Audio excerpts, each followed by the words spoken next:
Well, this is interesting. I was going to go on Facebook and it didn't happen, so I thought I would just have to do a Christmas hello to everybody on YouTube, which is a bit more public than I've been used to on Facebook.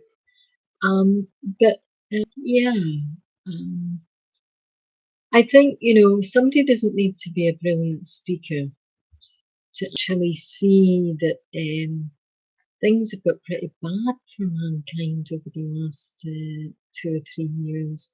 And there's a lot of people on this particular channel, YouTube, trying to give the answers on that. But it's kind of answers that are staring humankind in the face. If you think about what happened with Fukushima, for example, it was clear that the type of energy that humankind is using is dangerous, and that there has to be a sea change in thought and use for how to create electricity and power to move locomotives, cars, etc. It's obvious.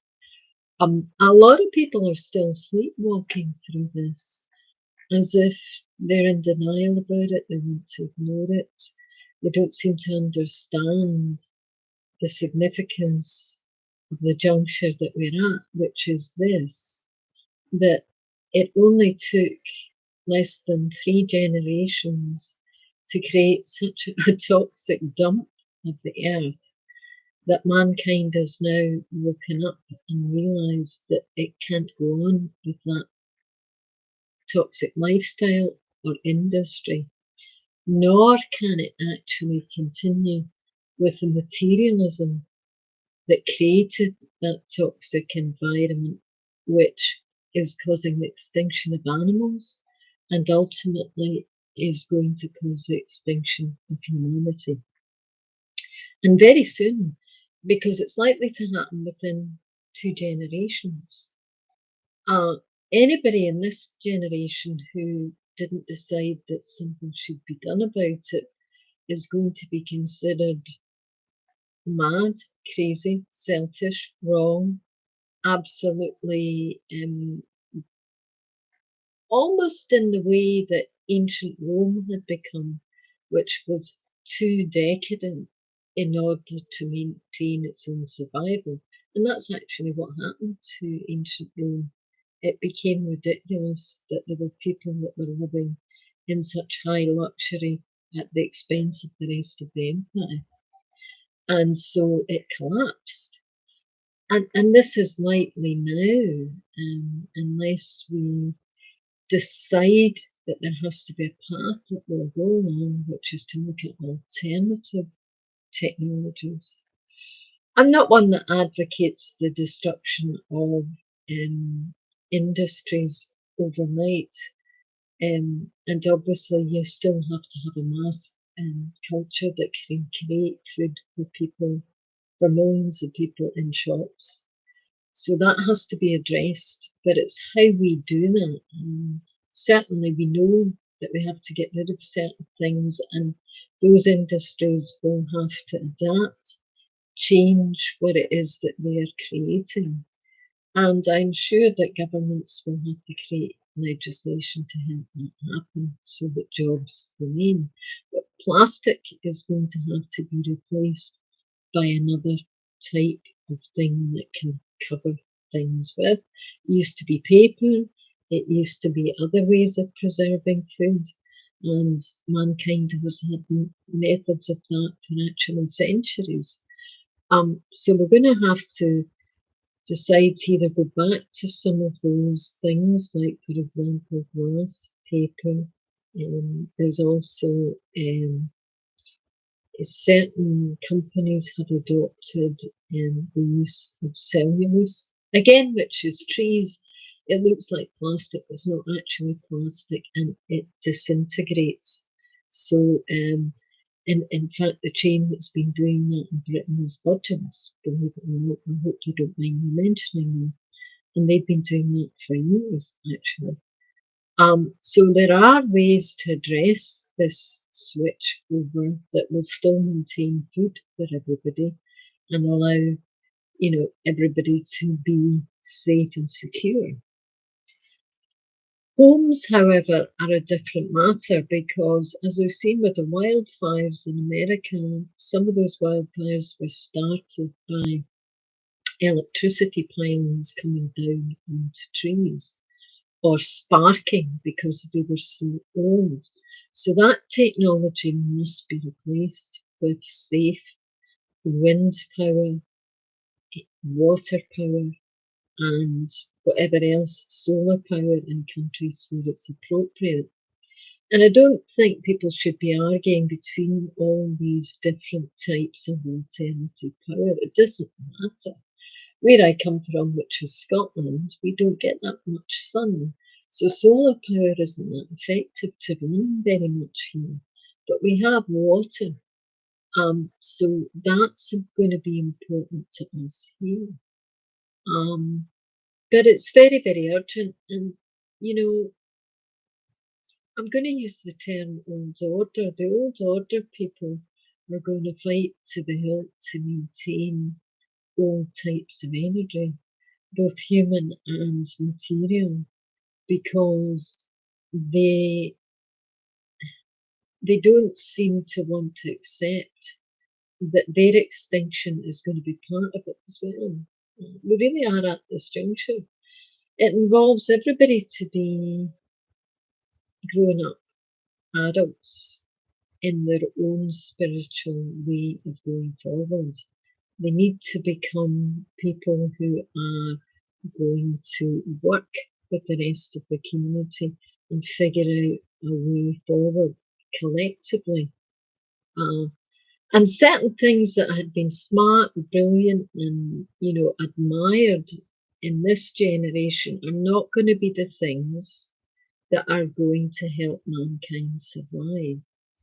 The things that will help mankind survive are examining things like independent investigation of truth to see if some other thing will work better than the things we've been using. That's a principle of the Baha'i faith. In fact, it's the first principle of the Baha'i faith.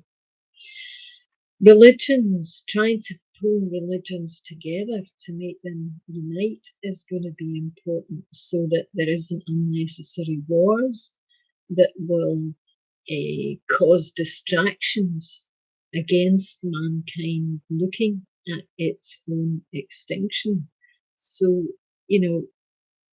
an approach to unity and interfaith is going to be an important thing that needs to happen. And very, very soon, there's an explosion on this channel of energy healers and different types of spiritual lifestyles, all calling people to adopt kindness, adopt unity and oneness in particular. These things are great, but they're also calling upon certain energies that might actually not be the thing that is going to push mankind to the next step, which is obviously the unity of the planet. I think it's great that energy healers are doing that, but many of them are losing the religious impetus that could push it to the next step. In the Baha'i faith, the other principle that is going to be helpful to mankind is world government. We've seen that a little bit in the last 50 years or more, this century. The United Nations as being part of that. But what we are now seeing with global warming is because of the speed of it and the number of disasters, it needs something bigger than just the UN because it's not able to respond and cope. One of the things, again, that the Baha'i faith has looked at is world government and how to move towards that in a peaceful way that would be regulatory and that would have a certain methods within it to work together with all the nations to solve the problems. And it would have to be done democratically, not in a totalitarian way, but in a way that is going to look at the indigenous problems, look at cultures, and try and see how together those things can be solved. Totalitarian aspects are not going to make this work. We're not going to stop extinction by governments becoming more imposing on the peoples. It's just not going to work. I reference to the Baha'i faith because it is, with other religions, has a solution towards creating the unity of mankind, the unity of cultures, not uniformity, because that is a false thing, and again, that could be totalitarian.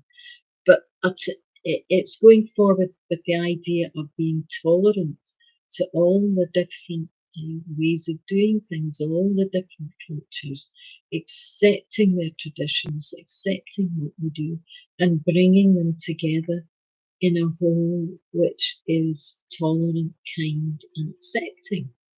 And if we can move towards this kind of spirituality, then we've got something. If we don't move towards this new birth of mankind, where we move from adolescence, which is where we have been in terms of our development, where, one thing that adolescents do is the searching, discovering, trying to find out things. That's good. But they're also into consuming a lot, because they're discovering desires, tastes, needs, limits, how much to eat in a day and all the rest of it, what's acceptable. Same with their ideas about behaviour too. An adolescent is learning how to function in society and be successful. And sometimes it doesn't work for an adolescent, and going forward with it can be extremely difficult. And mankind are at the same, humankind is at the same junction. It's got to grow up now. And even the children, like Greta, are telling mankind to grow up and put the community first before the expenses of those in power that want to run these systems that are no longer serving mankind. Petrol no longer serves mankind. We must find an alternative. We must find an alternative for the energies for our houses, our homes, and our food production. And this has to be done in this generation. So it will involve a lot of conflict in terms of ideas and ways of doing this that are going to have to be new. Those ideas are there. I don't know if I can even mention the word Tesla, the inventor of something pretty miraculous, which was about how energy works. So, there's a lot of things we can do. We can move towards that rebirthing of mankind, towards being an adult, taking responsibility for what has happened, bringing forward the people who created it, because if we create conflict with them, we are still going to delay the inevitable. But we don't want it to be inevitable. We want to stop extinction. I don't want to list all the animals that are extinct, or all the animals that are going to be threatened with extinction. As a filmmaker, I made and helped to make films about the extinction of the elephant, doing one about the potential extinction of the donkey, believe it or not, which people just don't seem to believe. 4.5 million are being killed a year. There are only 35 million donkeys in the world, and you can do the maths, it's going to take 10 years for them to become extinct. And that's because of a trade with their skin. So, there's things that we need to do to change how we create our livelihoods, prevent toxic issues of things that are going to create extinctions, and then also change everything. It's not going to happen overnight, but we have to go forward in such a way that we'll be united. And one is extending and looking at how to create a world government where each country has its representatives and they go to that world government and try and figure out the next step, which is to try and then work out how global warming can be reduced and reduced in a quick way. I'm not naive enough to think that the world leaders and stewards are ready at the moment to create a world government, because at the moment they look like they're resisting every possible way they can. But I think the UN could perhaps lead things forward and change some of the things. It could be much more democratic in the way that it works. And the advocates of the UN, I think, need to become the stewards of the planet as we move forward to the next step. Otherwise, without spirituality, tolerance, kindness, acceptance of different cultures, we're not going to go forward to anything really that will sustain what needs to be done. That's my Christmas message, and I'm putting it forward because I don't think there are enough voices. There are voices on the internet saying this, but they're also promoting their own products and their own livelihoods with systems that they are creating, which are very good spiritual ones. Don't get me wrong, I'm not putting them down. But there needs to be a move towards a structure that mankind creates that can sustain the next step. And I'm saying that we should look at a united global approach, and it's staring people in the faith in the faith. It's staring people in the face. And as Baha'u'llah said, the earth is but one country and mankind its citizens.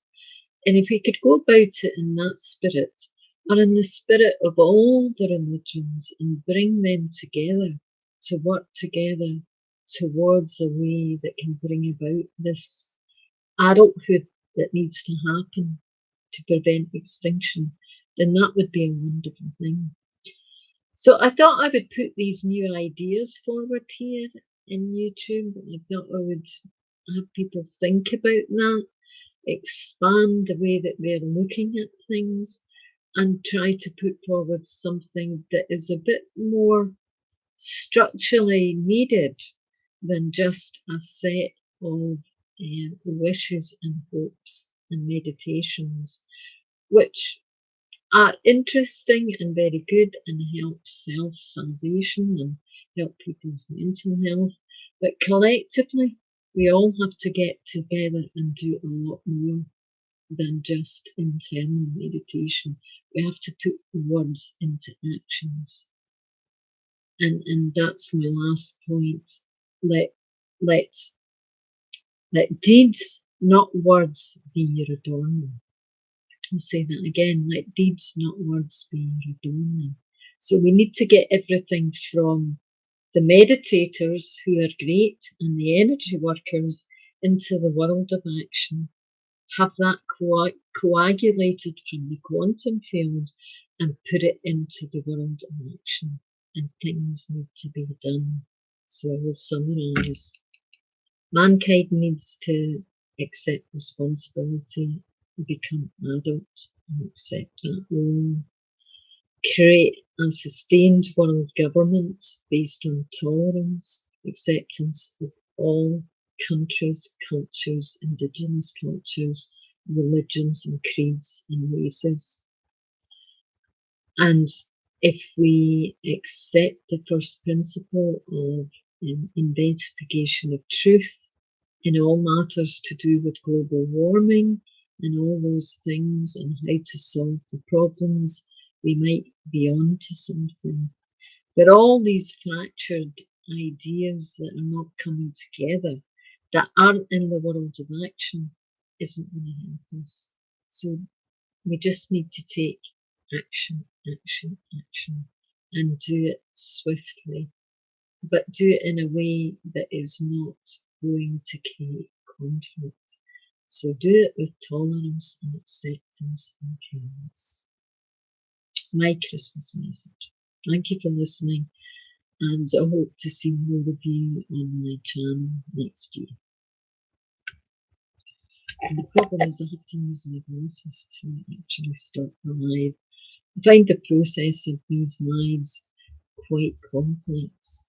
Happy Christmas, everybody, and 2022 from all the astrologers and all the people who are energy healers and all the rest of it are saying that these are the transformational years for humankind.